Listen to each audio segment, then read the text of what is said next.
Здравейте! В това видео ще се опитам да ви покажа как по най-лесният и бърз начин може да добавите апартамента си или друг обект за настаняване в нашата секция апартаменти под формата на FindBG. За целта, нека преминем на страницата. Влизайки на основната страница е необходимо да се регистрираме с нашия бизнес профил. След успешна регистрация, горе вдясно в менюто ще получим опцията за екстранет. В екстранета имаме възможността, както видяхте в други видеа, да добавяме обекти. Тук е нашият обект, който добавихме предния път в хотели, а днес става дума за това как ще добавиме апартамент. Горе вдясно с бутона и тук от менюто имате две опции, с които лесно кликате и откривате първата стъпка за създаване на вашия обект. Нека кръстим нашия обект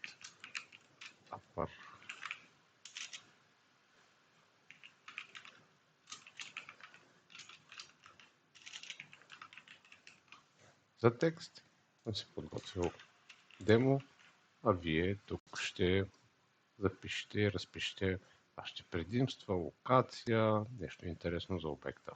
Следващата стъпка е да създадете вашата галерия. Как го правите това?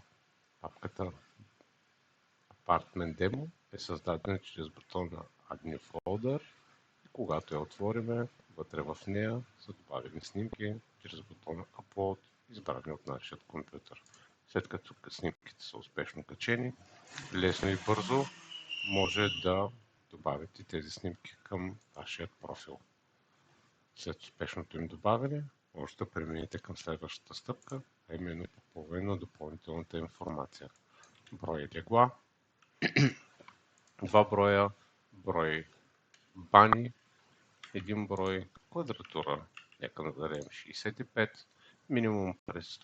минимум дни преди резервацията, нека това да бъде 14 дни, за да имаме време и нека престоят да бъде минимум 2 дни. След като стигнем до изображение, това е основното ни изображение, което се показва на основната страница при търсене на нашия обект. С което завършваме първата стъпка и даваме запази промените. След като промените са запазени, можем да преминем към следващата стъпка, а именно определение на локацията на нашия обект. Нека изберем, че това е Варна, улица Охрид 23 и съответно откриваме това място на картата.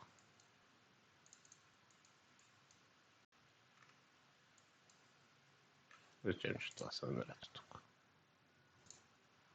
С което вече сме задали и локацията на нашия адрес.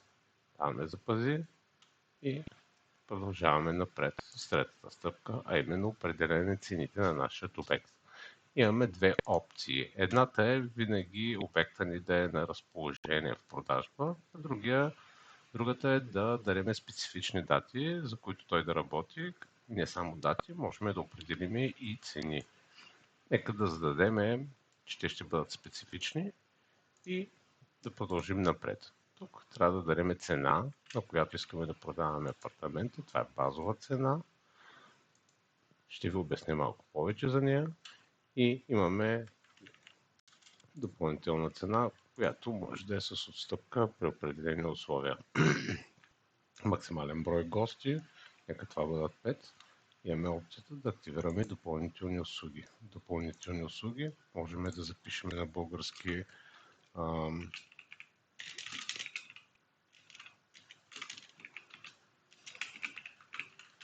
ежедневно почистване.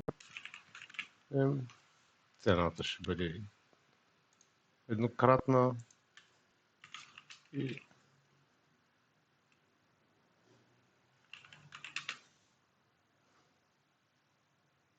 записваме на английски. С което сме добавили. Можем да добавим и такса за услугата, т.е. примерно такса, която е свързана с нещо, което имате като предвид. Примерно това може да бъде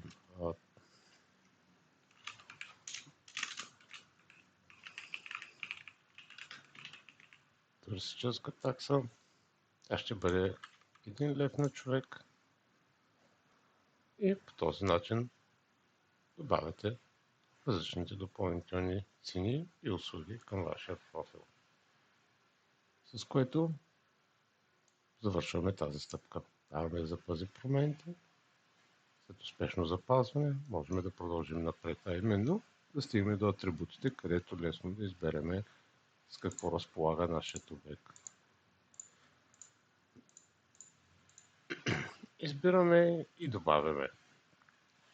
След като успешно сме добавили всички тези неща, нашият обект е вече видим и ние можем да го видим на страницата на Find Me. Благодаря ви.